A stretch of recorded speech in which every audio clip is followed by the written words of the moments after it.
Picture this, a city burning, its golden domes collapsing under fire, families running through darkened streets, and the sound of armies clashing on the horizon. This isn't modern news. This was 1,000 years ago in the powerful kingdom of Kyivan Rus. And here's the twist. Both Russia and Ukraine still fight over the memory of that kingdom today. But how did one medieval state become the prize in a modern struggle for identity? To understand, we go back to the 9th century. Kyiv was not just a city, it was the beating heart of a new power. Imagine rivers as highways, carrying goods instead of cars, fur, honey, and grain instead of trucks. Whoever held those waters held the keys to wealth. Vikings rode down from the north, Slavic tribes guarded the land, and together they built a kingdom that mattered far beyond its borders. Then came the 10th century, and with it a choice that would change everything. Prince Volodymyr, a ruler known for his ambition, stood at a crossroads.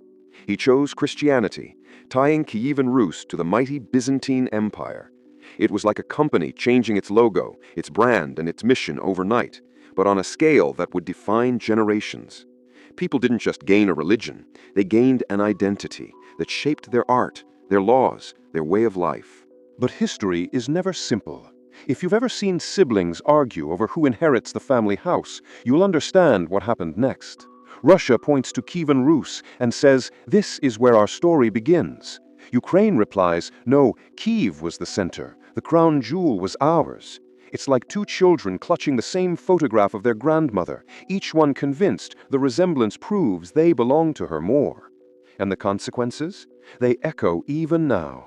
When Russia says Ukraine is part of its past, it uses Kyivan Rus as proof. But Ukrainians see the very same history as evidence that they were always their own people. One kingdom, two completely different legacies. Here's the irony that almost no one mentions.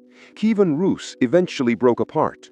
From its ruins grew many nations. Moscow, the city at the heart of Russia, didn't even rise until much later. So was Kyivan Rus ever truly Russian? Was it only Ukrainian? Or was it something greater, something no single border can contain? And that brings us to you. If history belongs to everyone who lived it, can any single nation really own Kyivan Rus today? Tell me in the comments, does Russia have the stronger claim? Or is Ukraine right to call Kyiv the cradle of its nation?